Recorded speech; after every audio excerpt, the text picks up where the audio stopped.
Salut les marques, salut les smarts et bienvenue dans Catch Up, votre podcast qui transpire le catch et qui résume et analyse tous les shows de la WWE. Aujourd'hui, cher peuple de Catch Up, nous nous retrouvons pour le Monday Night Raw du 7 août 2023 au cœur de l'été, juste après SummerSlam. Je suis Giscal et je suis accompagné aujourd'hui de mon comparse d'il y a quelques jours de SummerSlam, mon très cher Papy. Comment vas-tu, Papy? Bonjour petits enfants, bonjour Iscal, mais oui ça va et toi? Écoute, ça va très très bien. Nous enchaînons. C'est l'heure de voir le fallout de SummerSlam, les retombées de SummerSlam. Comment est-ce que la WWE a décidé de mener son mois d'août et ce qui va nous amener à la rentrée? Quels sont les nouveaux programmes? Quelles sont les conséquences de tout ce qui s'est passé à Détroit dans la Motor City? On va découvrir ça ensemble. Ça en fait, ça en fait Eh un oui, gros truc pour... eh ben oui, beaucoup d'enjeux, beaucoup de questions. Et donc, le début des réponses donc au Target Center de Minneapolis, dans le Minnesota. Et déjà, première nouveauté, Michael Cole et Wade Barrett sont aux commentaires, puisque oui, il y a eu un switch, un shake-up des commentateurs. Vous avez peut-être suivi ça sur les réseaux ou sur notre Discord. Michael Cole et Wade Barrett sont arrivés à Raw. Et en fait, Michael Cole, il reste aussi à SmackDown, double duty pour le vétéran, pour le taulier, puisque il coachera les petits genoux Corey Graves et KP, Kevin Patrick, qui partent à SmackDown. Un petit mot sur ce petit shake-up, qu'est-ce que ça Bah, t'inspire? ce qui est étonnant, c'est que finalement, enfin, comme tu dis, la seule nouveauté, c'est que euh, Michael Cole va du coup superviser les deux autres, mais c'est marrant que du coup, il l'ait pas envoyé lui directement à Raw Bah et oui. garder sa place à SmackDown. Alors peut-être que juste c'était changer pour changer, ou peut-être qu'il voulait pas que ça fasse vraiment trop nourrice, je sais pas, mais en tout cas, Mhm. c'est sûr que Michael Cole a de l'expérience à revendre et à partager auprès de ses collègues, hein. Eh bah oui, écoute, on espère que peut-être Kevin Patrick, que je déteste, va Personnellement, peut-être personnellement, va peut-être finir par prendre son envol, parce que jusqu'ici il était plus sauvé par Corey Graves qu'autre chose, mais on va voir ce que l'influence de Michael Cole lui fera. En tout cas, nous, on est à Raw, et à Raw, qui est-ce qu'il y a? Il y a Cody Rhodes, un autre taulier, on parlait de taulier, l'autre taulier qui ouvre le show et qui vient nous parler de de sa victoire face à la bête, sa bête, sa bête, la bête qui l'a acknowledge, hein. Le mot est lâché d'ailleurs, hein, par Cody Rhodes, pas forcément innocent, c'était assez amusant. Donc voilà, il dit que Lesnar lui a serré la main et l'a acknowledge après le match. On se souvient en effet de cette fin de match très inattendue avec un Brock Lesnar qui fend l'armure et qui finalement voilà, prend dans ses bras Cody Rhodes. Cette trilogie est maintenant derrière nous. Et derrière Cody qui donc s'auto-congratule, hein. Il est très très très heureux évidemment de son SummerSlam et il dit que maintenant voilà, il est prêt à passer à autre chose, à se tourner vers des horizons plus élevés et qu'il peut battre tout et n'importe qui et ça il en fallait pas plus pour faire venir Seth freaking Rollins qui interrompt le speech de Cody Rhodes à ce moment précis. La musique, les chants du public, mais assez vite coupé par finalement par Seth Rollins qui dit ah tiens intéressant mais ce I can beat anyone, hein, je peux battre n'importe qui, testons cette théorie. Ça sent un peu le roussi entre les deux qui ont évidemment un passif énorme, hein, et on se doutait que leur chemin allait se recroiser tôt ou tard à Raw. Sauf que le Judgment Day arrive à ce moment-là, le Judgment Day qui décide d'intervenir pour participer un petit peu à cette petite intro. Alors tout le monde est là, sauf Finn Balor, détail intéressant, puisque Finn Balor qui a perdu son match pour le titre à SummerSlam contre Seth Rollins n'est pas là. Donc le Judgment Day qui a le bon rôle de rappeler quand même que c'est eux qui décident ce qui se passe pour les ceintures, enfin c'est eux qui gèrent Monday Night Raw, hein, grosso modo, le real workhorse, alors le vrai, la vraie, le vrai cheval de trait, alors je sais pas comment traduire ça en français, mais voilà, la locomotive. la locomotive, le worker ultime, hein, c'est pas Seth Rollins, hein, c'est Dominic Mysterio, c'est lui. Donc Dominic Mysterio qui essaye de, de de faire parler. sa promo, mais qui est évidemment immédiatement hué. Et c'est à ce moment-là que Finn Balor, bah lui, bah voilà, celui qui manquait, intervient, arrive à travers la foule et commence à vouloir taper sur Seth Rollins. Donc là, c'est le bordel qui démarre, puisque 4 contre 2, mais il fallait un equalizer, et c'est Sami Zayn qui sort de sous le titre entrant et qui court dans le ring pour essayer d'égaliser pour les gentils. Et donc ça se transforme en brawl un petit peu général, mais les gentils font globalement assez vite place nette. Et Cody Rhodes qui reprend le micro pour dire Judgment Day, ok, vous êtes marrant, mais regardez, on est trois, vous êtes trois, avec Mamie évidemment à côté. Ça vous dirait d'aller qu'on se retrouve dans le main event. Donc voilà, le défi est lancé et on retrouvera tout ce beau monde un petit peu plus tard dans l'émission. Donc bon, écoute, une intro somme toute assez classique avec un petit peu de promo, un petit peu de bazar et on boucle le main event. Qu'est-ce que tu as pensé de cette entrée en matière d'Euro? Ah ouais, sur la partie booker le main event en live sur l'intro, je vais pas revenir là-dessus, c'est effectivement le méga classique. Bon, à la limite, je vais revenir plus sur un point qui m'a interpellé un peu, c'est que le show était ouvert par Cody Rhodes finalement, alors qu'on a un champion du monde qui vient de conserver sa ceinture la veille au pay-per-view. Normalement, c'est plutôt la tradition. Alors la tradition, c'est C'est vrai. surtout quand tu changes de ceinture pour annoncer le nouveau champion, mais bon, quand tu as un champion qui vient de défendre sa ceinture, la tradition veut quand même que ce soit lui qui ouvre et pas un mec qui a fait un match sans enjeu en fait finalement. Ouais, Donc ouais. je pense que ça conditionnera un peu la suite de l'épisode à ce niveau-là parce que bah, on a le fameux Cody qui se met directement au-dessus de tout le monde, un peu comme il est fait à l'époque avec, quand il y avait eu, je sais pas si tu te souviens, avant le match Sami Zayn contre Roman Reigns, où il disait ouais c'est bon mon petit, je suis avec toi, vas-y mon gamin, allez vas-y. Et puis moi je l'affronterai à WrestleMania quand tu auras perdu. Bah là c'est un peu le Exactement. truc, tu vois, c'est oh allez hein, bienvenue, c'est Rollins, t'es un beau champion. Hein. Bon par contre c'est moi qui ouvre, on va laisser le pro faire quoi. Donc c'est vrai, c'est toujours cette position de Cody qui se met un peu au-dessus. Moi je trouve que c'est toujours particulier comme face, mais bon, c'est un point de vue perso et ça marche toujours aussi bien auprès du public. Et il n'y a pas de sujet. Et c'est vrai que je me faisais la réflexion quand tu as l'affiche finale des trois faces dans le ring, c'est que c'est vraiment les trois méga faces du moment Ouais. qui étaient réunis. Donc c'est une bien belle photo. En effet, c'est vraiment, enfin c'est vrai qu'on avait un petit peu le All-Star Game de Raw, hein. C'est vraiment les trois gigaface de Monday Night Raw contre le top groupe de heel qui a le vent en poupe, qui domine les écrans depuis maintenant quelques mois. Donc vraiment voilà, on avait la scène du main event de Raw rassemblée. Mais je suis d'accord avec toi, je m'étais fait un peu la même réflexion. C'est Cody Rhodes qui ouvre, c'est clairement pas anodin, hein. C'est voilà, c'est le patron. On le sait depuis quelque temps, il a beau ne pas se battre pour le titre, ne pas avoir de ceinture autour des reins, tu sens que voilà, quand il arrive, c'est toujours la partition du chef d'orchestre un petit peu qu'on lui donne toujours.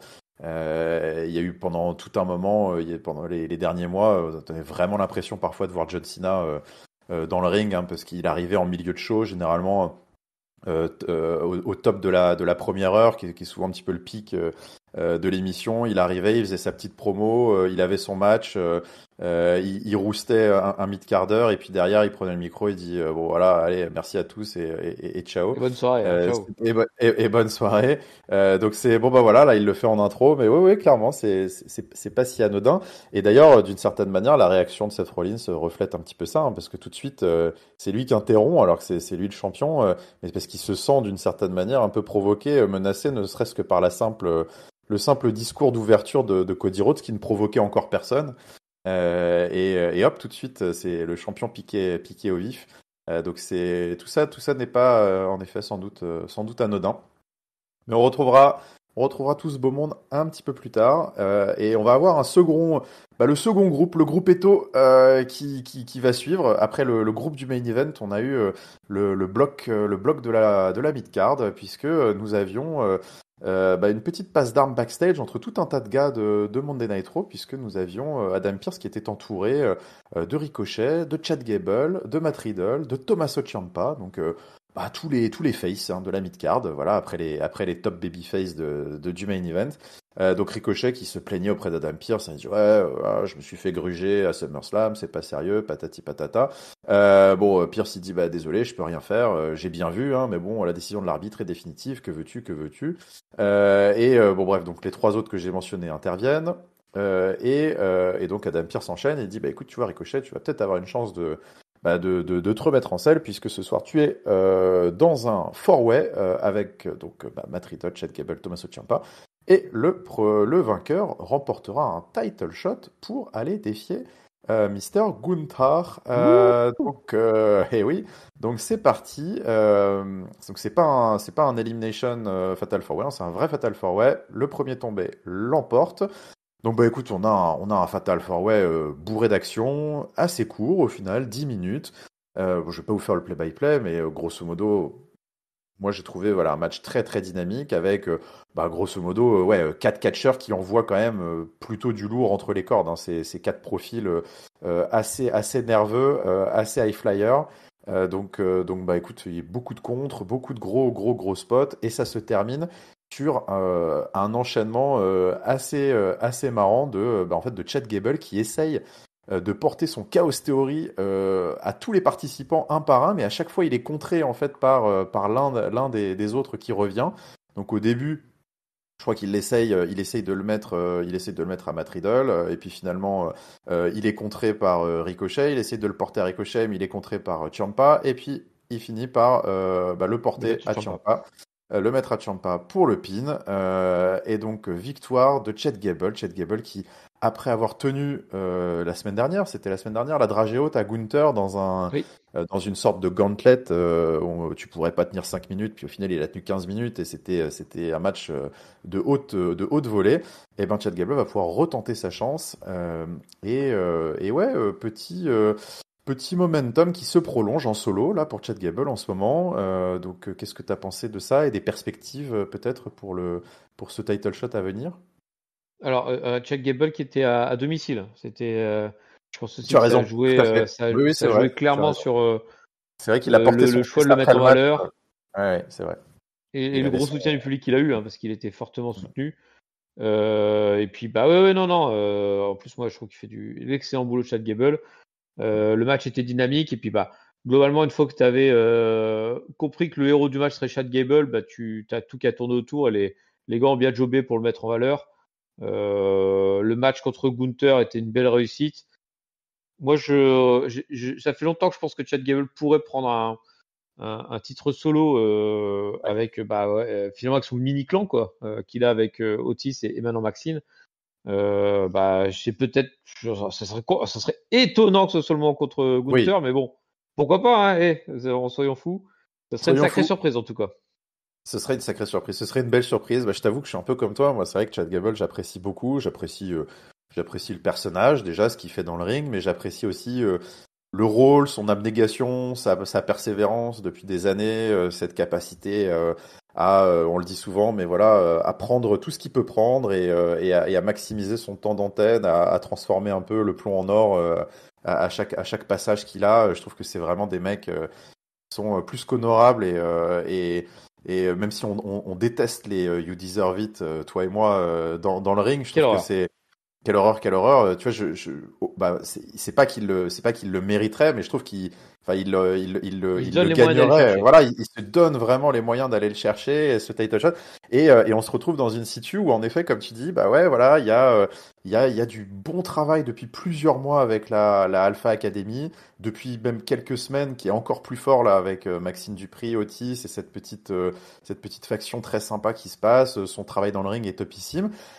En temps normal, on aurait envie de se dire, c'est parfait, tu vois, c'est un babyface qui est en train de se construire, qui est en train de susciter beaucoup de réactions. Potentiellement, une prise de titre pourrait déjà lui faire le plus grand bien, mais puis de toute façon, voilà, il va le chercher à la force du poignet. Ce serait tout à fait logique. Et on se heurte un petit peu à la situation actuelle à la WWE, qui est que ces titres sont, on a l'impression, collés hein, comme des moules à leur rocher aux champions. Roman Reigns, voilà, évidemment, phagocyte le titre mondial. Gunther phagocyte le titre intercontinental.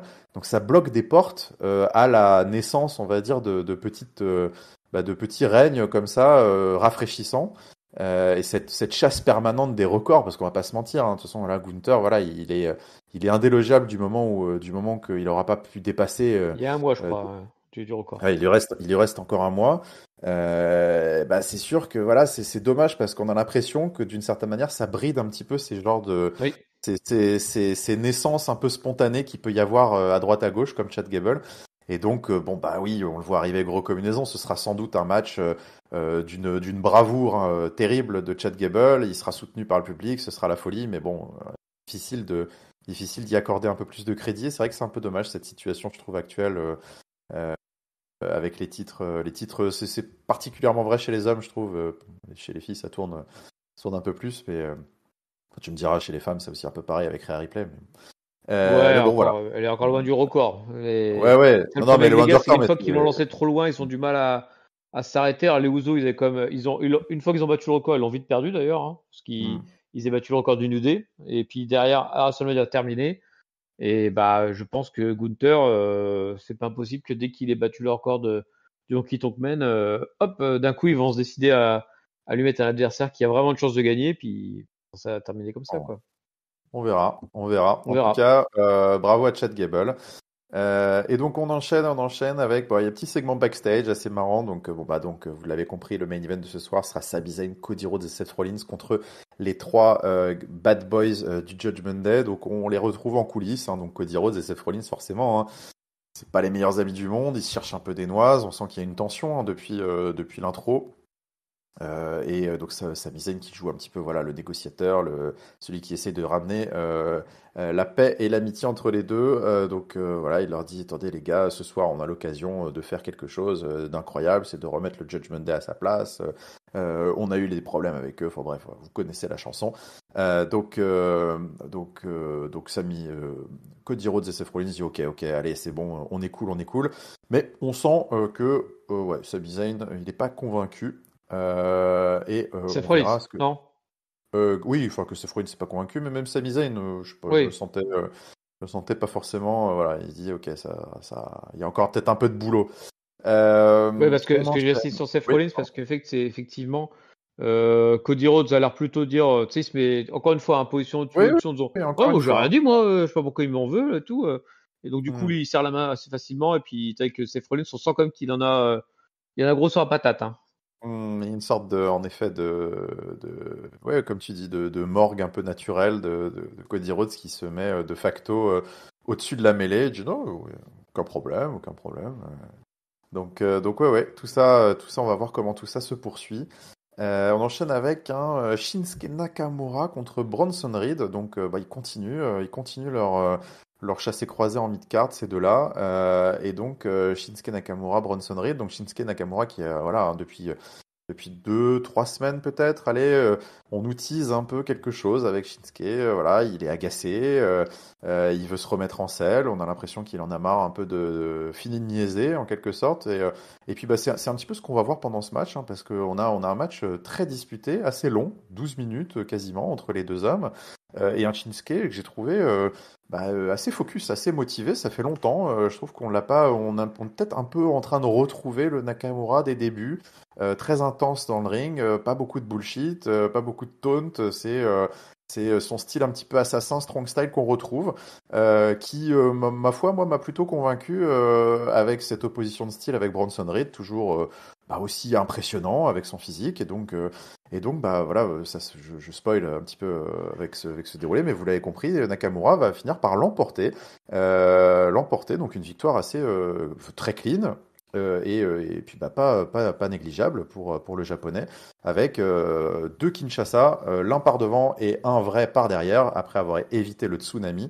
D'ailleurs, au passage, ça fait plaisir de retrouver Wade Barrett à Raw, juste pour pouvoir entendre Ah, il était son. content de le lancer, hein. Ah ouais, il était content de le dire, le tsunami, comme ça, là, donc c'était pas mal. Et donc, victoire de Nakamura on sent qu'il place ses pions, qu'il se positionne. Comment t'as vécu un peu ce match? Ah, je suis partagé sur ce sujet-là, hein. Je suis grandement Mhm. partagé. Parce qu'effectivement, le match était honnête et globalement, Nakamura, il recatche un peu plus que ce qu'il a fait dans le passé. En Mm. revanche, j'ai tellement de passifs avec lui que j'arrive Hmm. pas du tout à m'emballer. C'est-à-dire que Ouais, je il comprends. m'a il m'a tellement saoulé par le passé. Là encore récemment, il était dans des histoires pourries là avec Ciampa, Ricochet, tout ça. Enfin, il a quand même, voilà, il a tellement de passif que j'ai du mal à lui mettre le peu d'actif qu'il a. Ne fait pas encore pencher la balance en sa faveur. Donc du coup, moi, ouais, j'arrive pas du tout à m'enflammer sur le sujet de Nakamura. Yeah, fair enough, comme ils disent. Mais je comprends, moi aussi, hein, c'est vrai que je te cache pas, moi j'ai toujours eu une énorme frustration vis-à-vis de ce mec qui a toujours été vendu comme comme un dieu absolu quand il est arrivé à la WWE, qui a eu en effet quelques éclats à NXT, mais après son passage au main roster, bon, il a eu aussi quelques faits d'armes, quelques brillances, on va dire, mais moi j'ai jamais été transcendé, on va dire. Il a jamais, je trouve, été à la hauteur de la réputation qui le précédait. Et puis après, il a eu une longue traversée du désert où manifestement il était plus Interminable, intéressé hein. par interminable, où il était plus intéressé par ses planches de surf que son catch. Donc bon, écoute, si on retrouve un Shinsuke, on sait que voilà, quand il est très très focus, il est capable de faire vraiment des trucs super dans le ring et d'être très impressionnant. Donc pourquoi pas. Mais bon, je suis d'accord avec toi. Entre guillemets, c'est pas juste ce match-là qui va me faire oublier toutes les mois et les mois, voire les années. De dilettante, donc attendons de voir, mais voilà. En tout cas, on sent qu'il se passe un petit truc. Il y a des frémissements sous la casserole Shinsuke Nakamura en ce moment. Et donc on va voir ce que tout ça va donner.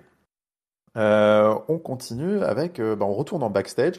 Et donc là, on a eu une petite vignette assez rigolote, puisqu'on avait Maxime Dupri qui s'est fait approcher par Ludwig Kaiser. Donc c'était voilà, Maxime Dupri qui était toute seule dans le vestiaire d'American Alpha et Ludwig Kaiser qui débarque et puis qui commence à gentiment dragouiller un petit peu Maxime Dupri. Donc c'était assez rigolo parce qu'il dit ouais, bon, qu'est-ce que tu fais avec ces losers de American Alpha? Tu serais bien mieux avec nous chez Imperium, la classe à l'européenne. Hein, regarde, moi je suis qu'est-ce que et puis ce gros moche Otis là, alors que regarde les beaux étalons européens que tu pourrais fréquenter.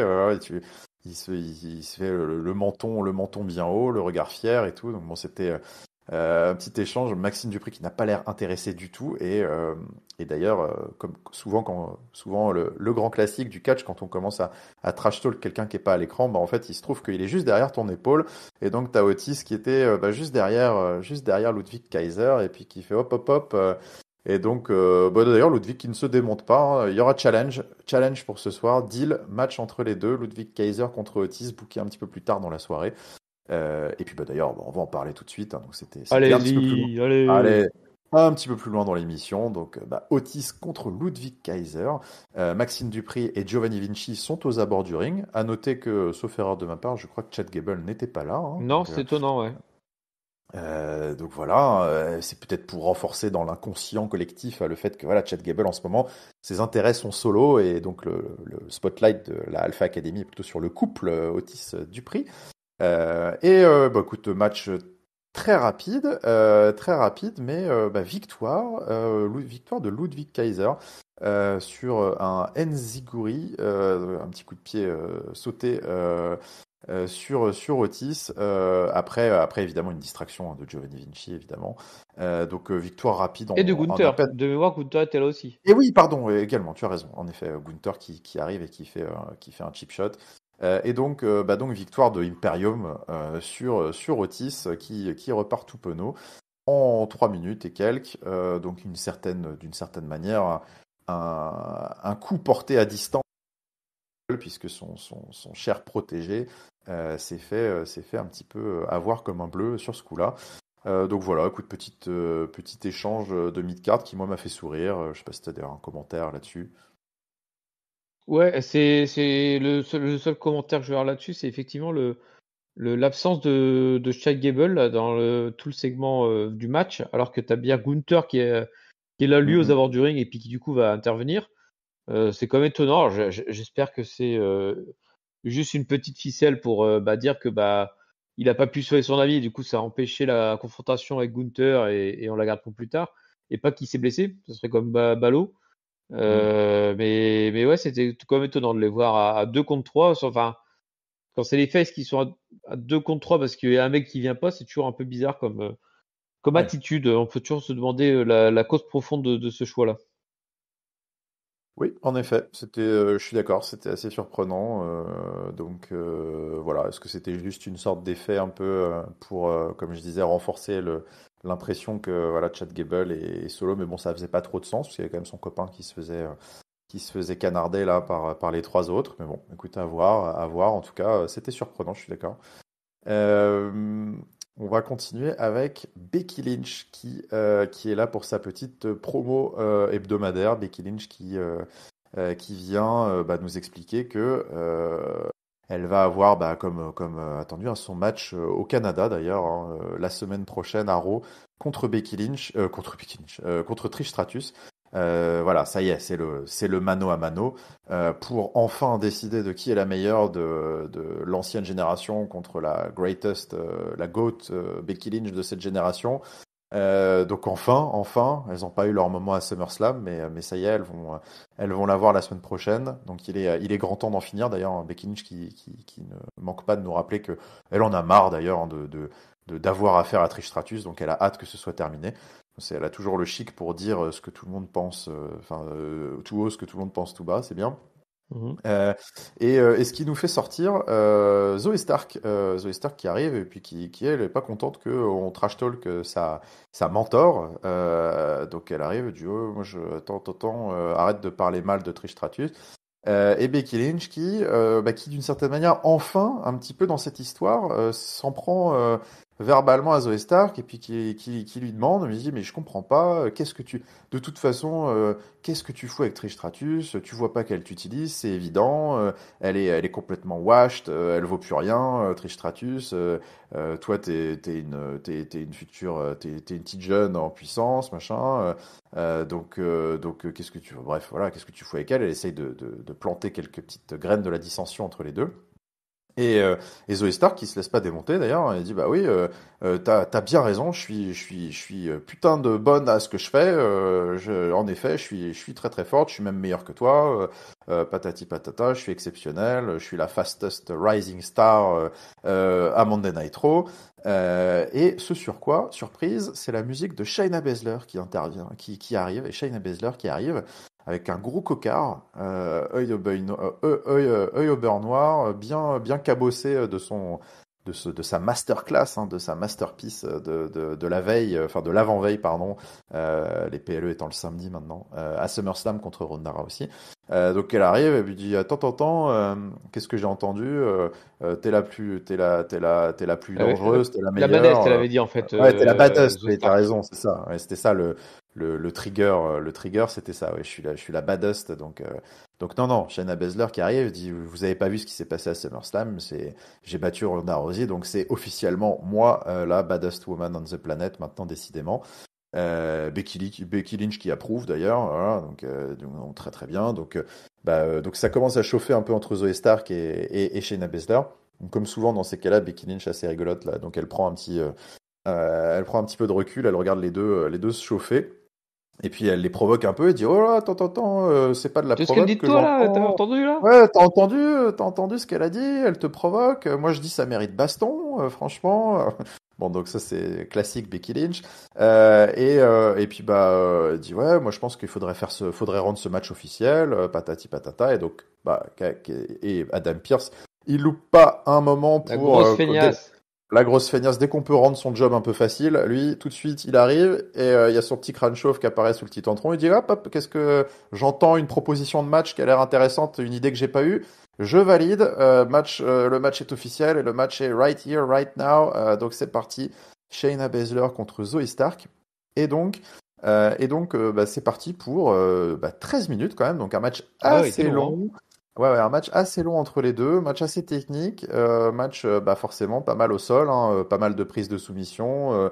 Shayna Baszler qui ralentit pas mal le rythme, alors que Zoe Stark est plutôt sur la puissance.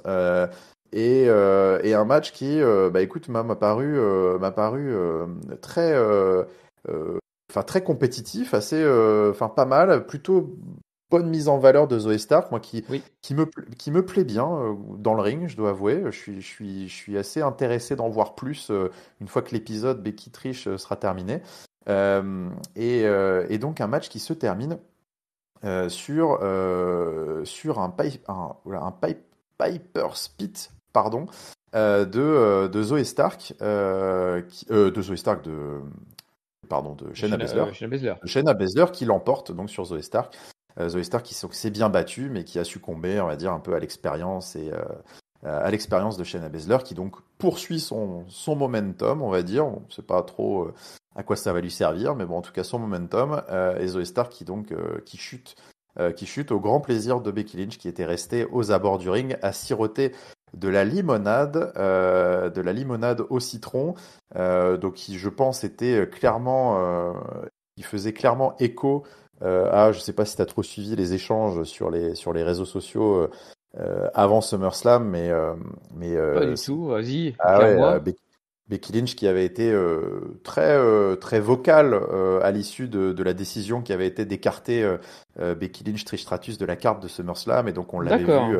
on l'avait vu sur Twitter en train de se prendre en photo chez elle, en train de presser des citrons, qui est un peu l'expression, un peu, enfin ouais, couper des citrons, presser des citrons, c'est un peu quand on est sur le côté, Ouais, quand t'es c'est sur le banc de touche, l'expression, quoi. voilà, quand t'es sur le banc de touche, hein, et puis c'est le côté aussi l'amertume des citrons, c'est non non mais regardez, je suis pas du tout amer, machin, donc il y avait eu ce petit truc qui avait été repris d'ailleurs.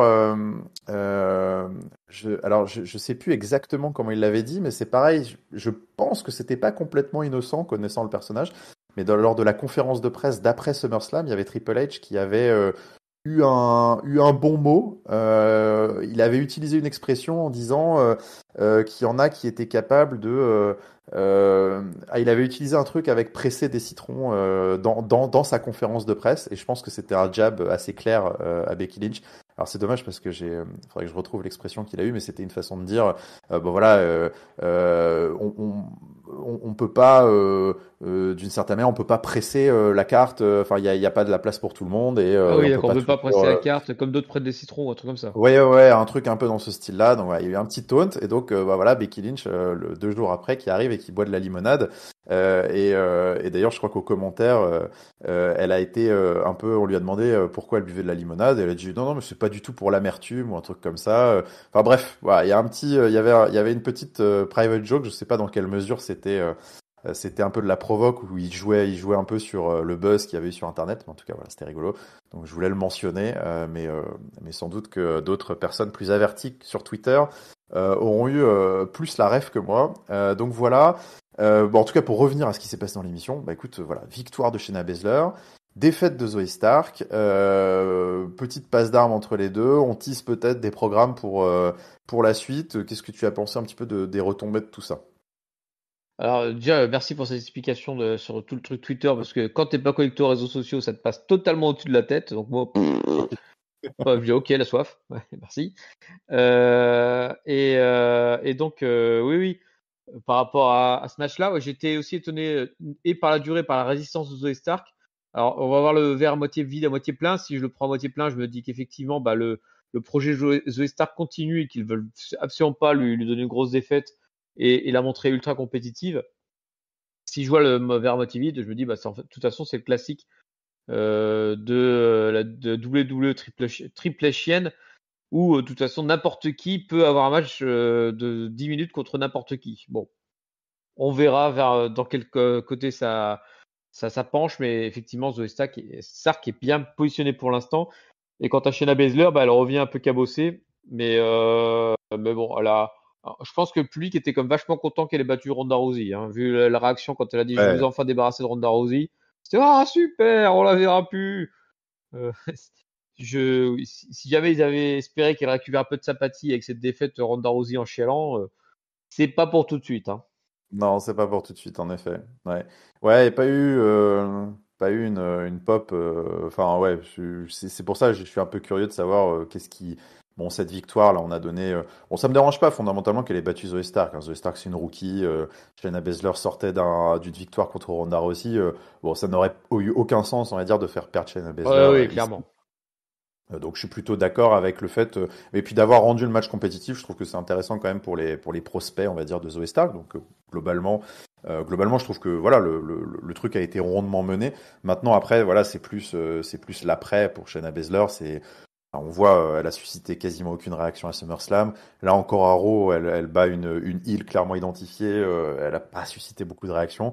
Ça va être compliqué, hein. Je sais pas ce qu'ils vont faire de ce momentum qui lui donne, mais ouais, c'est un petit peu, c'est un Après, petit peu, c'est un petit peu après, je sais pas l'inconnu. si on peut en le faire la boucle tout de suite parce que on aura un petit segment backstage après, mais elle est Hmm. pas positionnée face, hein. Enfin, elle est vraiment Oui, tweener, non, non, hein, ouais, Shayna ouais, Baszler, ouais, elle hein. est pas positionnée face, ouais, je sais pas, mais c'est pour ça que je pense que ça va être d'autant plus difficile à gérer, c'est que tu sens que ça pue le demi-push à plein nez, quoi. Enfin, le truc où ils y vont pas à fond, franchement. Moi, j'aime plus. Moi, je trouve que c'est un concept qui est un peu éculé, ce truc de twinner. Ça n'existe. Ouais, je trouve déjà que ça a jamais vraiment existé, même si bon, tu peux toujours sortir des exemples un peu fameux dans l'histoire, mais bon, faut Bon, avoir t'en un as qu'un. talent absolu. Ouais, c'est Steve Austin et éventuellement après il y a eu CM Punk qui avait un peu ce rôle, mais enfin Ouais, de c'est loin, très très loin, hein. Ouais, ouais, de très très loin, mais faut avoir un talent incroyable pour pouvoir tenir ce genre de truc et en vrai rien ne vaut, voilà, un bon vieux, voilà, face, heel, c'est comme ça que ça marche la mayonnaise et donc bon voilà, je sens qu'avec Shayna Baszler ça va être indubitablement délicat, euh, mais Bah, bon, surtout pour être écoute, tweener sans micro, hein. Juste, ouais voilà. c'est parce qu'on parlait de Et Steve puis Austin, voilà, Twinner voire de sans CM micro, c'est Punk. ça. Si, Ouais, si il Steve faut Austin, pouvoir s'il faire des cartonne, promos, c'est quoi. grâce au micro à l'origine, hein. Ah, exactement, il faut pouvoir faire des promos.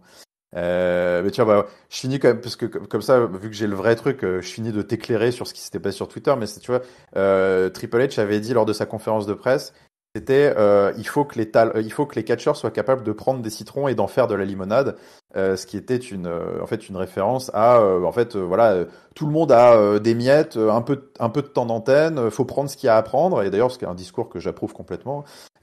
Faut prendre ce qu'il y a à prendre et puis bah parfois voilà, on te donne pas grand chose et faut arriver à en faire quelque chose de sympa. Donc on te donne quelques citrons, faut en faire de la Oui, limonade. c'est vrai, c'est vrai. Et puis bah voilà, tout le monde n'aura pas toujours sa place sur tous les PLE, donc il faut pouvoir prendre ce qu'il y a à prendre. C'était dans ce sens-là qu'il l'avait dit.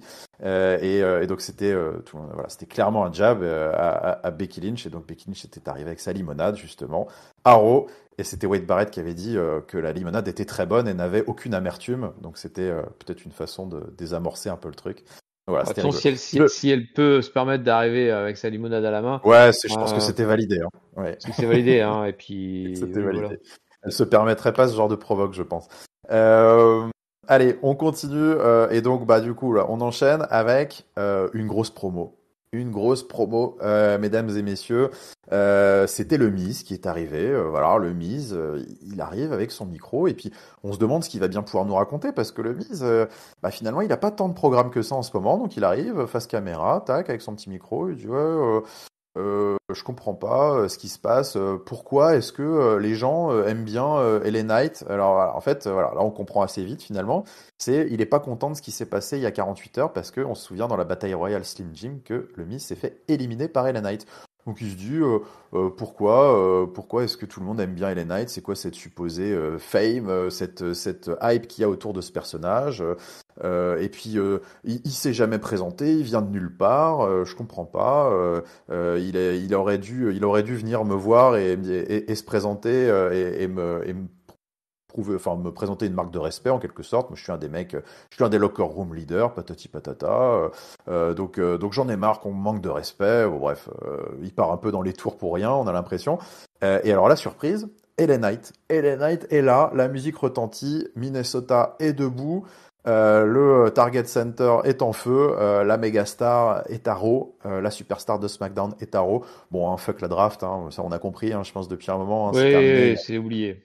Ouais, ouais, allez, hein, Alors fuck, attends, fuck la. je vais justifier le truc, allez, je vais justifier Ah le fait oui? qu'il soit venu, parce que tu as oublié un tout petit segment, c'est au début de show, on voit le Miss qui arrive dans l'arène et qui croise, qui veut aller faire son shooting photo et qui croise LA Knight. Enfin, que LA Knight Oui, est avant lui et prend toute la place au shooting photo. Donc c'est vrai, c'est vrai. éventuellement, allez, je vais donner une excuse à la WWE. On va Il dire était qu'il là. était là pour le shooting photo et que du coup, bah, il a entendu son nom, il est venu. Allez. Allez, va. Allez, on accepte. On accepte. Et donc, bah, Elena était là, et puis, bah, écoute, et alors c'est parti, là, là, la promo, on se dit, alors moi, c'est vrai que là, je me frottais un peu les mains, je me dis, ah, ça y est, on va peut-être avoir la première vraie battle, tu vois, la première vraie passe d'armes de LA Knight, parce que jusqu'ici on a eu beaucoup de promos solo. Il arrive au ring avec son micro, il envoie deux trois saucisses et puis basta. Et donc là, C'est même pas voilà. des promos qu'il fait pour l'instant, c'est surtout Ouais, ouais, il balance des saloperies sur les gens, quoi. oui, voilà, c'est ça. Il trash talk vite fait avant ses matchs ou après ses matchs et c'est tout. Et donc il arrive avec son petit micro, il dit ah, let me talk to you. Bon bah voilà, donc il fait sa catchphrase, le public est très content. Et puis bah, il dit bah écoute, le Miz, tu voulais que je me présente, bah pas de problème, me voilà. Je suis la méga star with everybody saying. Donc là il fait son taunt, LA Knight et il tend la main au Miz, très fier de lui. Voilà, comme ça le public a chanté son nom, il s'est présenté. Donc le Miz, lui, il enlève ses lunettes de soleil.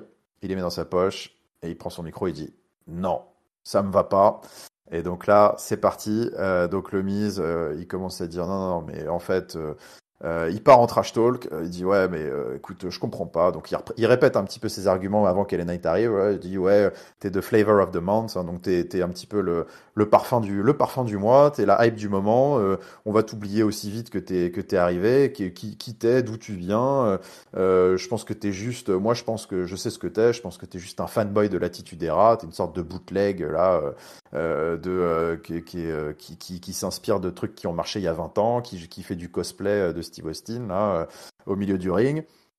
Et donc LA Knight qui juste avant lui avait dit qu'il voulait pas que ce soit personnel, il venait juste se présenter en quelque sorte, il voulait pas trop se chauffer avec le Miz, mais bon là quand le Miz le trash talk, alors LA Knight lui aussi il enlève ses lunettes, il dit ok, ouais, écoute, tu veux que ce soit personnel, bah écoute, on va faire en sorte que ce soit personnel. Donc, parce que le Miz lui avait demandé, je dis mais qu'est-ce que t'as fait ces 20 dernières années moi, je suis double Grand Slam, je suis champion intercontinental, j'ai main eventer WrestleMania, patati patata. Et toi, qu'est-ce que t'as fait? Et donc c'est le grand moment pour LA Knight qui va pouvoir nous expliquer, bah oui, qu'est-ce qu'il a fait ces 20 dernières années, d'où il vient, c'est qui LA Knight? Et donc, LA Knight, il nous explique, bah oui, ben moi j'ai passé, voilà, moi tu sais ce que j'ai fait ces 20 dernières années, j'ai passé ces 20 dernières années à faire de moi quelqu'un de dangereux, hors de la Ouf. WWE. Bon, ok, bon, c'est pas trop ce que ça veut dire, mais bon, voilà, il dit, moi j'ai fait de moi un dangerous man, pendant 20 ans, la WWE a misé sur tous les mauvais chevaux, dont toi. Voilà, moi j'ai bataillé sur le côté, j'ai fait en sorte qu'on me remarque, je me suis construit mon personnage, nanana, et il attendait, voilà, pendant 20 ans, il a attendu une chance, l'opportunité de rentrer au bon moment et voilà, et de prendre la place. Et donc voilà, et donc il explique la différence entre le Miz et lui, c'est que justement lui c'est un mec dangereux, donc pas dangereux dans le sens, évidemment il est pas dangereux dans le ring, mais c'est un gars dangereux dans le sens où on peut pas faire de lui ce qu'on veut, on peut pas lui dire LA Knight tu vas faire ci, LA Knight tu te tires du vestiaire, LA Knight tu vas bosser pour machin et tu vas fermer ta gueule. Voilà, et LA Knight lui c'est un mec qui sait ce qu'il veut dans la vie, pas comme le Miz parce que le Miz justement avait rappelé juste avant que pendant 20 ans, lui, il avait mangé son pain noir à la WWE, il avait été kick out du locker room, il avait fermé sa gueule entre guillemets, et puis finalement il en était arrivé là où il en était parce que il l'a pas dit comme ça, mais d'une certaine manière parce qu'il avait été un bon employé quoi de la WWE. Et LA Knight lui raconte que bah non, justement lui on n'a jamais voulu parier sur lui parce que justement c'est pas un mec comme le Miz, c'est pas un gars qui se couche à la première vague, c'est que bah lui il aurait forcément causé des problèmes, causé du grabuge, et donc c'est pour ça qu'il arrive seulement que maintenant. Parce que il a fini par exploser, que il est on the rise, il est sur la trajectoire ascendante, pendant que la carrière du Miz, elle est dans les toilettes. Bon, il y a eu un petit botch, mais il s'est rattrapé. Et donc maintenant qu'il est là, il compte bien ne plus lâcher la place et faire en sorte que le Miz ne soit juste que une stepping stone, donc un échelon à gravir dans l'échelle sur l'échelle de la gloire et du main event. Et donc voilà, donc bref, ça part un peu en couille parce que le Miz Le Miz, il lui n'apprécie plaît pas pas ça. le Stepping Stone, là, il Le pète un stepping câble. stone, ça lui plaît pas. Il dit quoi le main event, c'est moi. Et donc, bah, il y a LA Knight qui dit ah bon, c'est toi le main event. Bah écoute, prouve-moi que t'es le main event. Vas-y. Donc, hop, ça enlève les vestes. C'est parti. Baston dans le ring. On pense qu'on va avoir un match, mais en fait non, on a un brawl. Et donc Skull Crushing Finale qui est tenté sur LA Knight qui le contre, Blunt Force Trauma, le finisher, pour mettre le Miz KO. La petite touche finale avec LA Knight qui serre la main du Miz qui est KO par terre, histoire de dire bon bah voilà, finalement ma poignée de main je l'ai eu, enchanté, moi c'est LA Knight. Et donc il se barre sous les vivas du public. Bon, j'étais un petit peu long sur cette promo, mais en même temps je trouve que c'était d'une certaine manière, de mon point de vue, c'est une promo importante parce que on en parle souvent. Je trouve qu'il y a j'ai déjà eu l'occasion dans des épisodes d'analyse de faire cette référence-là.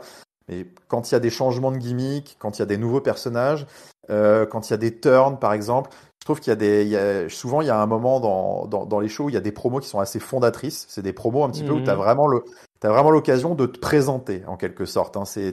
Au-delà de ton catch, c'est le moment d'expliquer vraiment au public pourquoi est-ce que on devrait finalement investir un peu en toi en termes d'attention et de pop ou de hit ou quoi que ce soit. Et donc là, c'était clairement la promo fondatrice pour LA Knight qui en plus se frottait pas à n'importe qui. Donc comment est-ce que tu as vécu cette première vraie passe d'armes de LA Knight? Bah, je l'ai vécu, c'était. Alors, pour reprendre ton terme de la promo fondatrice, je suis pas sûr qu'il ait bien fondé son personnage là, avec cette promo là. Ouais. Le contenu de la promo, je l'ai trouvé assez médiocre. Le delivery était bon, mais alors le contenu, alors déjà je suis un mec dangereux.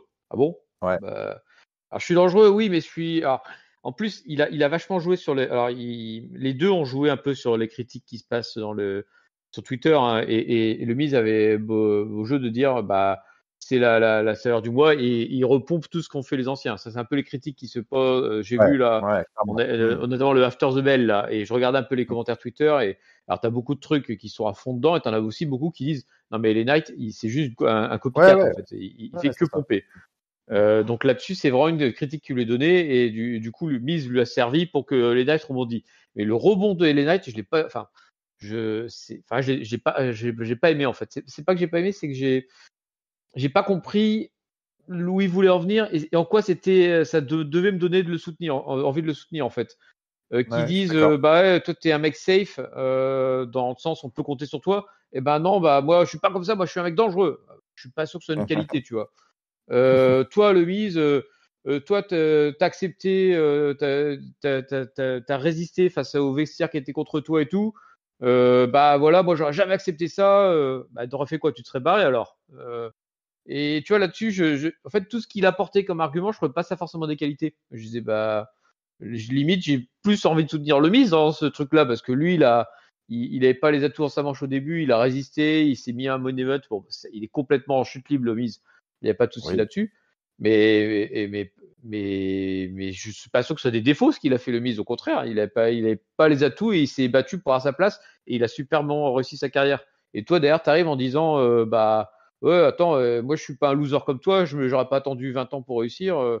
J'ai préféré faire mes petites merdes à côté puis revenir en tant que méga star. Ouais, non, pas. Tu vois, autant on a eu des mecs, on a eu beaucoup de mecs qui ont fait énormément d'indie avant d'arriver à la quarantaine là. Alors Finn Balor on parle jamais, donc c'est pas vraiment un exemple, mais bon, BJ Styles, lui c'est un peu ce profil-là, il a fait toute sa carrière en indie, puis à 40 ans il est venu à la WWE. Quand il a expliqué qu'il était fier de son parcours, mais d'un autre côté il critiquait pas ceux qui étaient là depuis le début, tu vois. Enfin, j'ai pas trouvé que les arguments de LA Knight faisaient mouche. Et tu disais fonder un personnage, je trouve pas qu'il ait fondé quoi que ce soit en fait.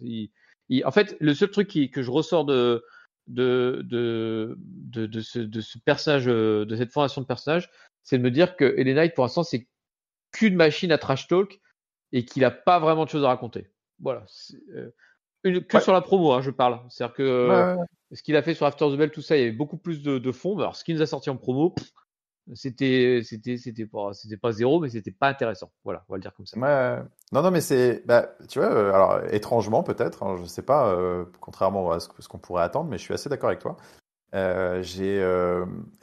Paradoxalement en fait cette promo, je suis complètement d'accord. La delivery était excellente. Enfin, il y a eu un micro botch, mais enfin franchement ça arrive à tout le monde. Ça arrive à tout le monde et puis c'est très bien rattrapé. Mais par contre, ouais, en fait, sur le fond, je trouvais qu'il avait pas grand-chose à dire de très intéressant, voire même c'était un peu flou. Enfin, ouais, je comprenais pas trop le délire. Enfin voilà, je vais pas paraphraser tout ce que tu viens de dire, mais c'est vrai que finalement de dire que et lui, c'était un mec dangereux et il est pas à la WWE depuis 20 ans parce qu'en fait, d'une certaine manière, on n'aurait pas vraiment pu compter sur lui dans les moments un peu difficiles. Du coup, c'est peut-être pas fantastique.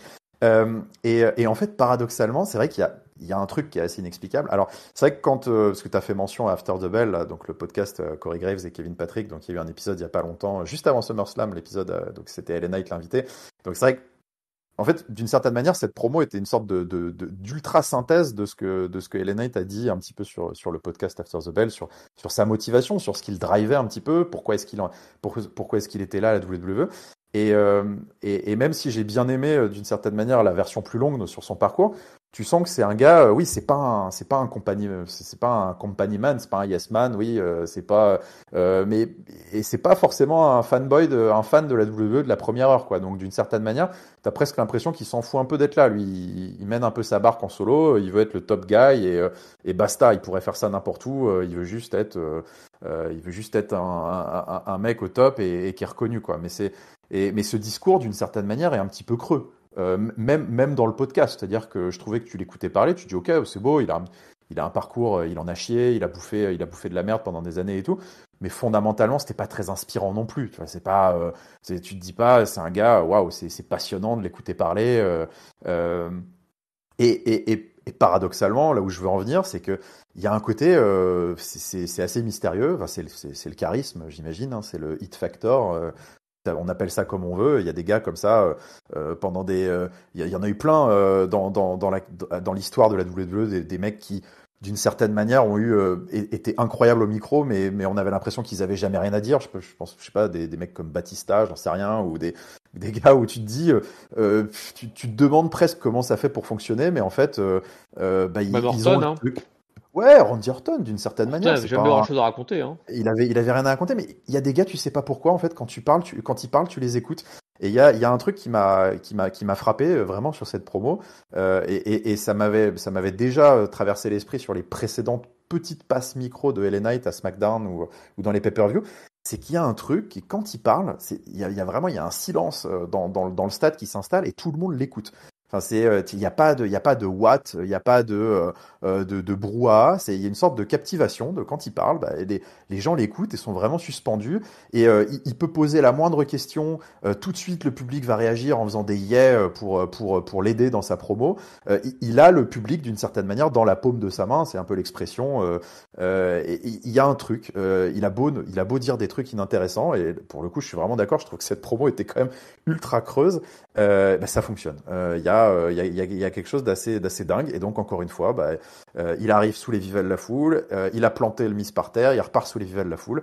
Le seul truc le truc que je retirerais de ça, c'est que, ok, ça marche, mais est-ce que sur le long terme, ce Ah personnage bah, voilà, sur le long terme, est-ce que ce personnage peut fonctionner? Est-ce que quand il aura atteint son paroxysme, quand il aura pris une ceinture, j'en sais rien et tout, est-ce que son personnage va vraiment pouvoir s'installer avec aussi peu de backstory entre guillemets?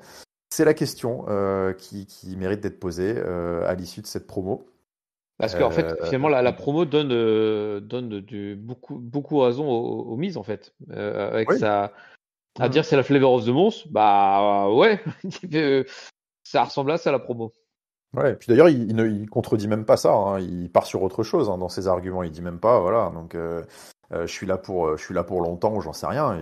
Tu vois, il va même pas sur ce terrain-là. Lui, c'est juste, il dit j'en ai chié et puis maintenant je vais t'éclater. Donc voilà, basta quoi. Et donc bon, écoute, en tout cas, quoi qu'il arrive, ça nous promet une petite feu de mid-card, ma foi, plutôt sympa. Enfin, un vrai programme pour LA Knight parce que il était temps quand même aussi de lui donner un peu une direction. Donc il va avoir un programme bon, qui est crossover Raw SmackDown. Bon, ça, je pense on s'en bat les steaks. Hein. Ouais. Il Et va donc peut-être dédrafté, hein, parce que à peut-être, SmackDown, il peut-être. a absolument rien à faire, hein. Bah ouais, c'est vrai qu'il tapait top dollar là de temps en temps là, mais bon, il avait rien à faire à SmackDown. Donc écoute, écoute, go, ça va lui donner en tout cas un os à ronger jusqu'à ce que une opportunité peut-être se présente pour attraper une ceinture, parce que pour l'instant, c'est difficile à envisager. On continue, et donc voilà les Viking Raiders qui débarquent pour un Open Challenge. Et alors là, surprise, c'est la fête, c'est le retour du New Day. Xavier Woods et Kofi Kingston sont là pour répondre à l'Open Challenge. La foule est manifestement très contente de voir le New Day de retour. Moi aussi, plutôt content, je te le cache Oui. pas. Et donc, Open Challenge assez rapidement expédié par le New Day qui gagne quand même en 5 minutes avec ce joli enchaînement Trouble in Paradise et le Limit Break de Xavier Woods. Donc victoire. Les Viking Raiders, hein, après avoir pas vraiment soldé leur histoire avec American Alpha, hop, ils ont été mis aux toilettes, parce qu'American Alpha, tous ils sont passés à autre chose. Donc ça, il y a les Viking Raiders, ils ont fait le taf, on les reverra peut-être dans 6 mois. Le New Day est de retour pour faire la loi sur la division tag team qui, ma foi, on aurait bien besoin parce que Sami Zayn et Kevin Owens, ils tournaient peut-être un petit peu en rond. Il y a les Street Profits qui sont partis sur autre chose. Là, il y avait, je trouve que ça manquait, ouais, ça manquait là, ouais. Il fallait qu'il y ait eu un gros nom qui débarque, je trouve, pour remuer tout ça. Ce que ne manquera pas d'ailleurs backstage de rappeler le New Day, hein, parce qu'ils ont été interviewés juste après leur match par Jackie, la belle Jackie, et donc c'était assez drôle parce que donc Jackie est assez jeune et pas là depuis très longtemps à la WWE, et donc il y avait une sorte de petite private joke en mode je sais pas si tu sais qui on est, ils ont commencé à faire tous leurs taunts habituels, le New Day, toutes leurs catchphrases, et c'était Jackie les connaissait pas toutes, donc c'était assez rigolo. Donc voilà, et puis donc le New Day a dit voilà, on est là, on est de retour, et puis ça va chier, on est là pour remettre un petit peu d'ordre dans la division tag team. Donc voilà, moi je pense qu'elle en a bien besoin, cette division tag team. Toi, je sais pas ce que tu as pensé de ce retour du New Day. Ouais, moi, ça m'a fait plaisir. Après la division tag team, c'est vrai que finalement, en se projetant avec du recul maintenant, on s'était dit que c'est très bien que les titres quittent les Usos pour tomber sur des champions qui vont défendre les ceintures et puis pas être obnubilés par les histoires de Bloodline, tout ça. Et puis au final, Sami Zayn et Kevin Owens, ça défend pas plus que les Usos, quoi. Non, ça Donc défend pas beaucoup, et puis c'est surtout que c'est au-delà ça défend pas beaucoup, ça fait pas. Je trouve qu'ils en ont pas fait grand-chose, quoi. Enfin, c'est. Oh non, non, puis ils sont limite solo en fait. Et en plus, avec Kevin Owens, moi qui est blessé, enfin, c'est. Ah ouais. Ouais, bon là, de je- toute façon, c'est malheureusement, voilà, c'est pas de bol pour la tag team, mais presque avant qu'il soit blessé, je trouve qu'il y avait quand même des critiques à adresser un peu à cette équipe qui, Oui, oui. enfin, en tout cas à l'utilisation peut-être aussi, parce qu'ils étaient plus utilisés un petit peu souvent comme pièce rapportée du main event, à faire des bouche-trous, des 3v3, des 4v4, à se greffer un peu à droite à gauche. Mais vraiment une grosse rivalité. Ils n'ont pas eu de vraie rivalité pour leur ceinture depuis WrestleMania. Il y a eu quelques défenses contre Imperium, mais c'était quand même assez vite vu. Donc, ouais, écoute, le New Day va peut-être revenir pour un petit run. Moi, ça me déplairait pas. Ouais, et puis je pense qu'il y a. On en revient aussi des soucis des ceintures fusionnées en fait. Parce que tant qu'elles sont ouais. fusionnées, c'est-à-dire que ça pénalise en plus les deux rosters, l'absence de champions vraiment actifs. Donc, ouais, non, ben, on va espérer que le New Day soit là. Alors, à chaque fois que je les vois revenir, je me pose toujours la question de dire, bah, il manque comme toujours Biggie, quoi. Ah ouais, Malgré les terrible. deux autres ont beau se blesser, revenir, bah Biggie revient jamais, quoi. Et puis, est-ce qu'il va revenir un jour? Ça, c'est la grande question. Ouais, je pense que la question, elle devient de plus en plus critique.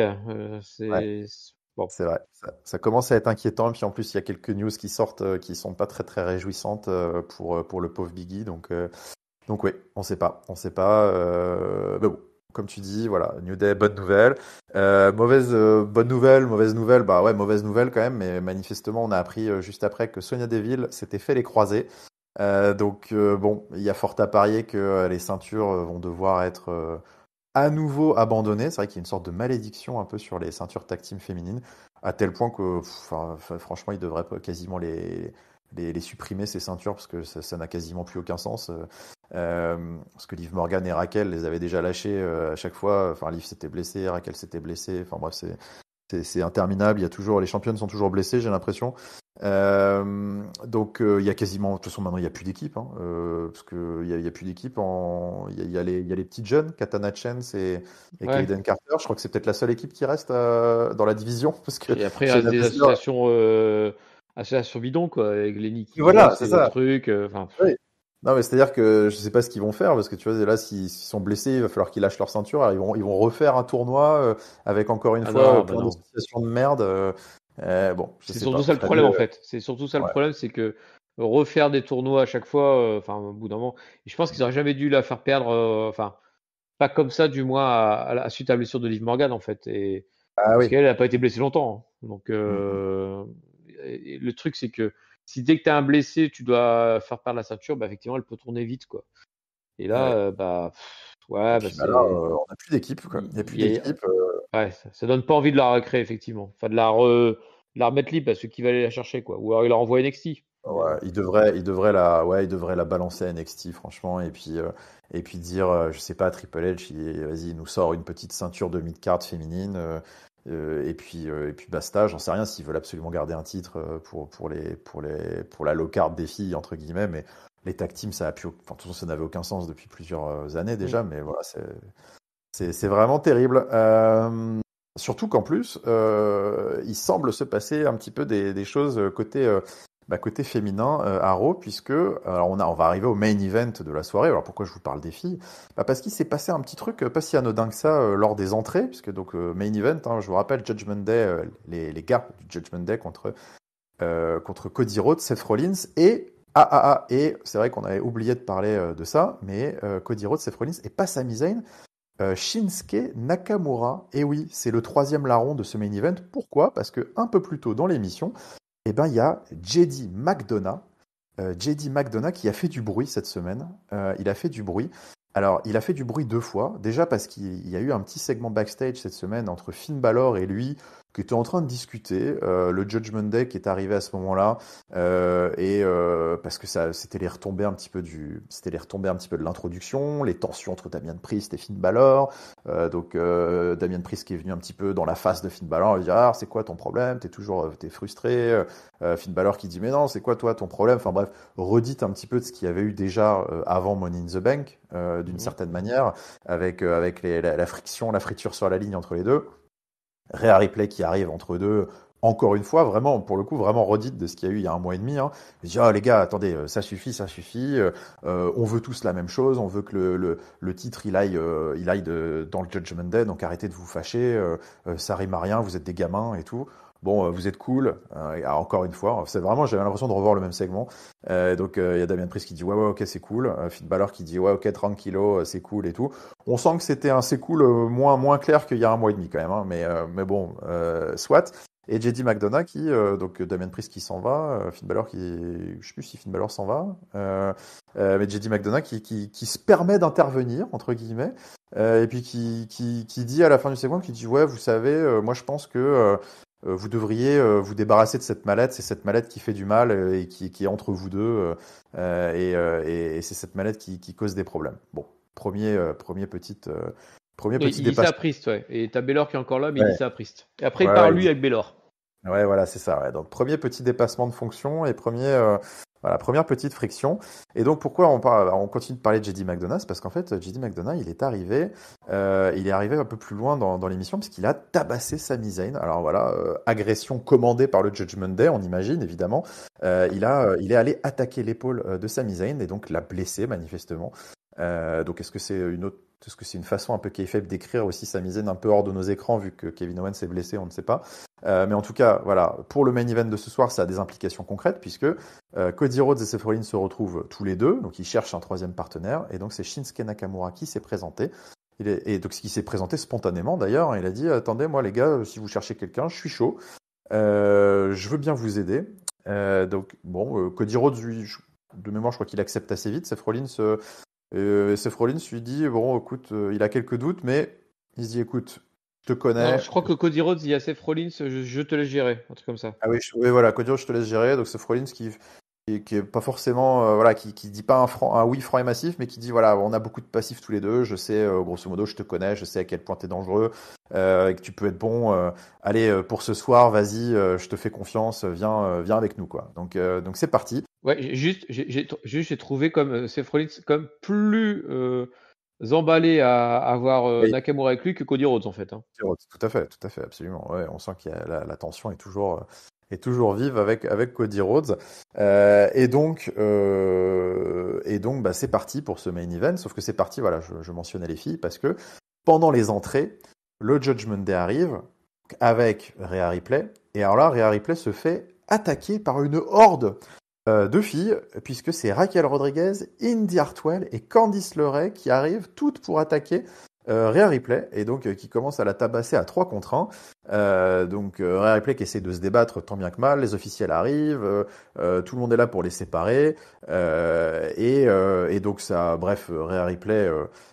d'ailleurs, c'est marrant parce qu'elle perd sa chaussure et elle attrape sa chaussure pour, du coup, elle la lance, elle essaie de la lancer sur Candice LeRae. Là, c'est le gros bordel avant le match. Et donc, je mentionne ça. Et d'ailleurs, on peut avoir ton avis sur la question.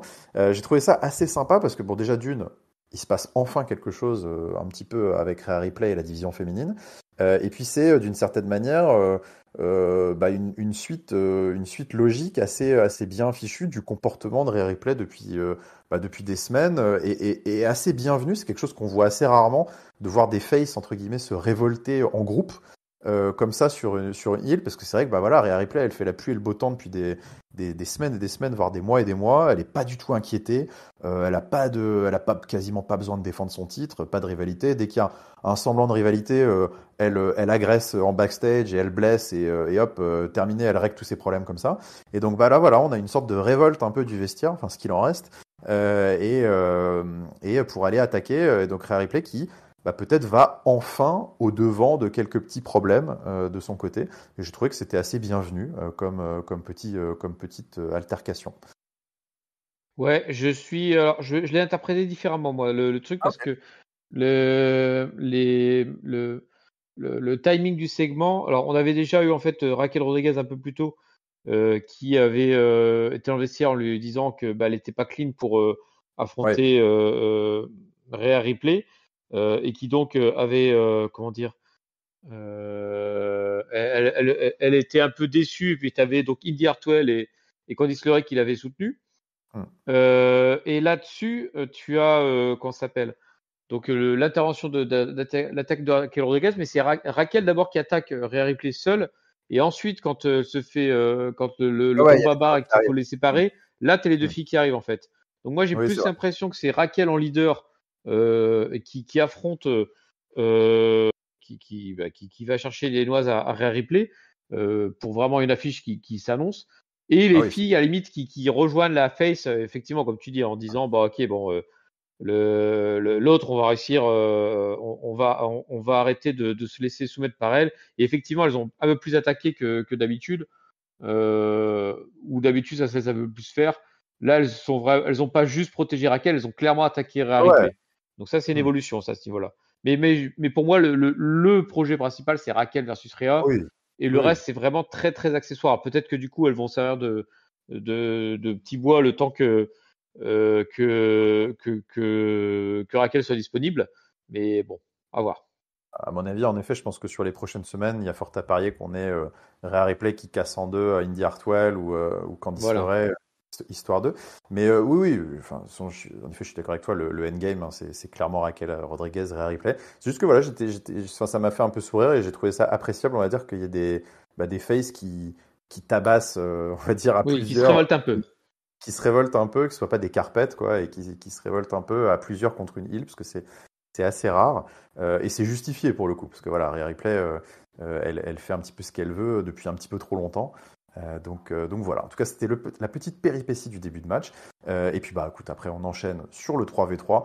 Bon, je vais pas là non plus, je vais pas vous faire le play-by-play parce qu'on a eu, on va dire, un 3v3 de main event classique de la WWE, hein, avec le démarrage des faces, la domination des heels avec le babyface en péril qui finit par être sauvé, les hot tags, patati patata, vous connaissez la chanson, le défilé des finishers, et à la fin, juste pour le finish, donc c'est Sami Zayn qui finit par intervenir. Parce qu'il parce qu'il vient un petit peu se venger, quoi, grosso modo, hein. Alors il vient pas se venger de JD McDonough, hein, il vient se venger d'une certaine manière du Judgment Day, hein, qui sans doute avait commandé l'attaque, même s'il n'y a pas eu de, je sais pas sûr qu'il y ait eu une confirmation officielle. Et donc Sami Zayn qui avait un gros bandage sur son coude et sur son épaule qui avait été attaqué. Donc qui arrive, qui attaque Damian Priest, ce qui permet à Seth Rollins de balancer un super kick dans la mallette de Finn Balor, de Damian Priest, mais qui était tenu à ce moment-là par Finn Balor, qui l'avait devant le visage. Donc boum, super kick. Donc pauvre, décidément Finn Balor et les mallettes, c'est une grande histoire d'amour. Et Seth Rollins qui à chaque fois trouve le moyen d'en profiter. Et juste derrière, Crossroads sur Finn Balor pour le compte de 3. À noter, attention, que c'est Cody Rhodes qui fait le tombé sur Finn Balor et non pas Seth Rollins. Encore une fois, peut-être un énième... Ouais, encore Crossroads encore Cody Rhodes qui tire la couverture. Et donc, voilà, écoute, victoire des Babyface, c'est la fanfare, c'est les trompettes, la musique de Cody Rhodes qui retentit. On se regarde un peu en mode, tu sais, Cody, je sais plus, il se regarde, Seth Rollins qui est pas forcément très très content, mais en même temps Cody Rhodes qui dit, attends, on a gagné, regarde, on a gagné. C'est toujours ce côté ravi de la crèche de Cody Rhodes là, qui dit, attends, il n'y a pas de problème, regarde, on a gagné. C'était comme dans les vestiaires un peu plus tôt. Et puis donc voilà, ça se prépare un peu à monter sur les deux turnbuckles, que Seth Rollins qui dit ok, allez, vas-y, on va célébrer. Et là, c'est le coup de théâtre. Shinsuke Nakamura qui envoie un Kinshasa par derrière sur Seth Rollins pour terminer ce show. Et c'est Shinsuke Nakamura donc qui s'en va tout tranquille. Cody Rhodes qui regarde ça d'un air un petit peu tout penaud. Et Nakamura qui, voilà, en se frottant les mains, repart tranquillement, le visage un peu fermé sous les huées de la foule. Et c'est ainsi que se conclut cette émission sur ce turn officiel, là pour le coup, voilà, de Nakamura, et surtout sur une perspective toute nouvelle, puisque on nous teasait des retrouvailles entre Cody Rhodes et Seth Rollins, mais finalement, il y a un autre caillou qui vient de se mettre dans la chaussure de Seth Rollins en la personne de Shinsuke Nakamura. Ouais, décidément, il s'en sort pas, le pauvre Rollins. Bon, je t'avouerai, j'étais pas du tout surpris, moi, parce que quand Nakamura avait proposé son offre plutôt à Seth Rollins, il avait C'est ce petit louche. regard sournois là. Tu t'es dit, oula, là c'est pas gratuit cette affaire. Et puis bon, ça s'est vite réglé. Turn de Nakamura confirmé. Bon, on s'y attendait par rapport à toutes les dernières semaines qui s'étaient passées où il était de plus en plus instable. Pour le reste, le Judgment Day finalement je pense que du coup ils vont servir à régler leurs affaires de leur côté, parce que là, si on part sur un Nakamura Rollins, c'est-à-dire qu'il n'y a plus tout le Judgment Day qui est dans l'affaire, est-ce que du coup ils vont juste être en sommeil et régler leur truc de leur côté, puis avant de rejaillir sur la scène une fois le cas Nakamura réglé, parce que je vois pas Nakamura faire une longue rivalité avec Rollins. À voir. En tout cas, c'était plutôt bien mené et plutôt bien construit sur la montée en pression du show, d'avoir mis des fausses pistes partout pour au final finir sur la vraie piste de Nakamura le trade, qui était finalement la plus obvious de toutes. Yes. Ouais, tout à fait, je suis d'accord. Mais en effet, comme tu l'as dit, la conséquence, entre guillemets, c'est peut-être que on va partir sur un arc plus Judgment Day et qu'on va laisser peut-être Seth Rollins un petit peu de côté dans cette histoire et régler déjà les histoires internes avant de poursuivre les velléités de ceinture de soit de Finn Balor, soit de Damian Priest. Donc on s'oriente vers un nouveau programme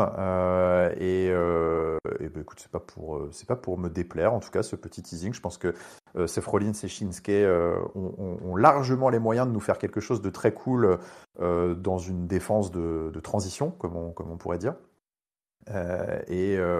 Donc écoute, voyons voir ce que tout ça va nous annoncer. En tout cas, c'est ainsi que se termine ce Monday Night Raw. Mais attends, je t'ai coupé, pardon. Mais quid de Cody par contre dans l'affaire, parce que lui. Ah oui, quid de Cody, tu as raison. Oui, tout à fait. Tu as raison.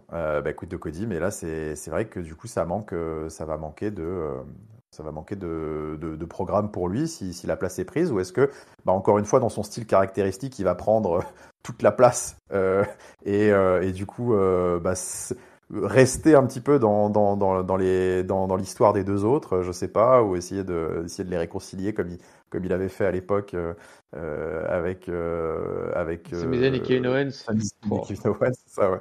On ne sait pas. En tout cas, oh, le tu as relou raison. Cody quand même, hein. Ouais, Cody le relou. Trouve-toi tes vraies Euh, rivalités. exact. Bon, en tout cas, voilà, c'est ainsi que se termine ce Monday Night Raw. Bah, c'est l'heure du mot de la fin, hein. Le top, le flop et la note. C'est parti. C'est parti mon kiki. Le top, à quoi on peut le donner? On va pas, je vais le donner à la victoire de Gable dans le four-way, qui était quand même plutôt jeu sympathique à suivre. Un bon match et puis un bon vainqueur. Le Mhm. flop, j'hésite à le mettre à LA Knight en fait, parce que ça promet en dessous et je me dis que ça serait peut-être un peu vache. Mais je vois pas d'autres qui étaient en dessous. Le Skull Show était quand même vachement propre, hein. Il y a vraiment pas eu trop de d'écueils. Bah, je Ouais, vais je le suis mettre à d'accord. LA Knight, tant pis, hein, je vais rester sur ma première idée. Ma note, bah voilà, comme je dis, un show propre, pas trop d'écueils, pas trop non plus de surprises, hein. C'était vraiment, ça tournait vraiment assez facilement. Et du coup, bah, je vais donner un 3,25 parce que c'était comme un poil, on va dire un bon show avec des petits bonus, avec notamment la trahison finale, le nouveau challenger titre intercontinental, les filles qui se rebellent. Donc il y a des petits plus par rapport à ce qu'il y a d'habitude, donc on va mettre à 3,25. Allez, ça me paraît pas mal tout ça. Un 3,25 pour ce Raw. Bah écoute, moi je suis globalement, j'ai trouvé, j'ai eu l'impression, alors je pense que je l'ai dit sur le Discord, j'ai pas vu de vrai temps faible en fait dans ce Raw. Je suis assez surpris. D'ailleurs, j'étais assez surpris à l'issue du visionnage, presque, c'était déjà fini. J'ai pas eu ce sentiment de longueur sur ce Monday Night Raw, ce qui est déjà un bon signe. Et c'est assez rare sur 3 heures quasiment d'émission. Je me dis tiens, j'ai trouvé qu'il y avait vraiment pas de segment trop à jeter. Je trouvais que c'était un Raw assez focus, pas trop de bullshit, pas trop de segments. C'est-à-dire que même chez les filles, c'était intéressant. C'est-à-dire cette passe d'armes entre Becky Lynch et, et Zoe Stark. Alors je pense que l'absence, voilà, le fait qu'il n'y ait pas eu Trish Stratus, ça a pas mal aidé. Le Ni petit match Trish ni entre les Ronda, deux, tant mieux. ni Trish ni Ronda, enfin tu vois, voilà, vraiment les maillons faibles, hein. Ce qui s'est passé un peu avec Rhea Ripley, on en a parlé, c'était cool. Donc ça j'ai bien aimé. Et puis bah, globalement après chez les mecs, je trouve que tous les programmes qui se lancent un petit peu sont assez enthousiasmants. Donc je vais commencer par ma note, j'avais prévu de mettre un 4, écoute, tu vois, à ce Raw. Donc c'est quand même, je pense que ça doit être un de mes Raw préférés de ces dernières semaines. Rien d'exceptionnel, hein. J'ai pas sauté au plafond à aucun segment, mais voilà, j'ai passé 3 heures, en tout cas très très sympa. Moi, mon top, en fait, j'ai envie de faire un truc un peu spécial et de revenir un peu sur cette promo parce que je vais donner mon top et mon flop au même segment et c'est cette promo d'Ellie Knight en fait et pour les raisons qu'on a déjà évoquées, on va pas revenir dessus parce on a parlé très très longtemps de cette promo, mais voilà, top pour toutes les perspectives que ça ouvre, le fait d'avoir eu Ellen Knight à Raw, qu'il ait fait ce premier segment micro, qui a quand même sur le papier, voilà, c'était un super segment, la foule était à fond, Feud contre le Miz, qui est le taulier, un peu le gatekeeper. Je me dis, voilà, c'est un super programme pour vraiment pour démarrer quelque chose de sympa avec lui. Et en même temps, bah, flop parce que le baptême du feu de cette présentation de personnage ternit un tout petit peu mon enthousiasme, en tout cas me donne pour la première fois, on va dire, des motifs un petit peu d'inquiétude légitime sur le long terme, ouais, si Ellen Knight c'est ça, en effet, une fois passé la folie des débuts, parce qu'on va pas se mentir, il y a aussi un effet forcément un peu de folie, même si je reste absolument convaincu que il y a quelque chose d'inexplicable qu'il a en lui qui fait que si on s'en sert bien, il a le potentiel pour être vraiment, je trouve, enfin vraiment faire un run vraiment très très stylé. Mais voilà, il y a quand même des motifs d'inquiétude dans son personnage, dans son storytelling qui va falloir peut-être corriger. Mais est-ce qu'il en a envie? C'est autre chose, ça. Les Knights, c'est aussi ça. Donc on verra. Voilà, top et flop un peu pour le même segment, mais globalement un excellent Raw. Bah écoute, Voilà, voilà, voilà, on une a affaire on a qui est bouclé. bien menée. une affaire bouclée, c'est l'heure de l'auto-promo. Cher Ketchup, peuple de Ketchup, donc écoutez, comme d'habitude, vous pouvez retrouver cet épisode sur toutes les plateformes de podcast, hein, sur Spotify, sur Apple Podcast, sur Ocha, sur toutes les plateformes, toutes vos bonnes crèmeries, vous avez l'habitude. Vous nous retrouverez également sur YouTube, en vidéo, pour les épisodes de podcast sur la chaîne Catch-Up. Sur les réseaux sociaux, Instagram, Facebook, @catchupcdc. Et voilà, je crois que je n'oublie rien. Évidemment, venez discuter avec nous sur le Discord. Ah oui. Le lien du Discord sera dans la description de l'épisode du podcast et de l'épisode sur YouTube. Venez rejoindre, venez discuter avec nous. C'est l'occasion de jouer à notre grand concours des pronos ou venir nous raconter tout un tas de choses sur la WWE, mais pas que. Et puis voilà, merci beaucoup Papy pour cet épisode. Merci à toi de m'avoir accueilli, d'avoir drivé ça de main de maître.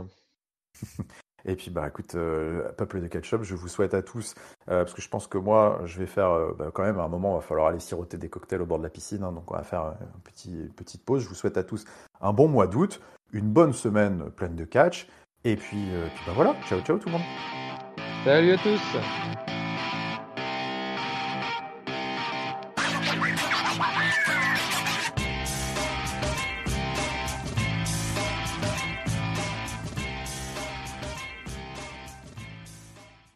Peut-être que Yarem va revenir. Je sais plus quand est-ce qu'il revient. Il va sortir de sa piscine un jour, Yarem.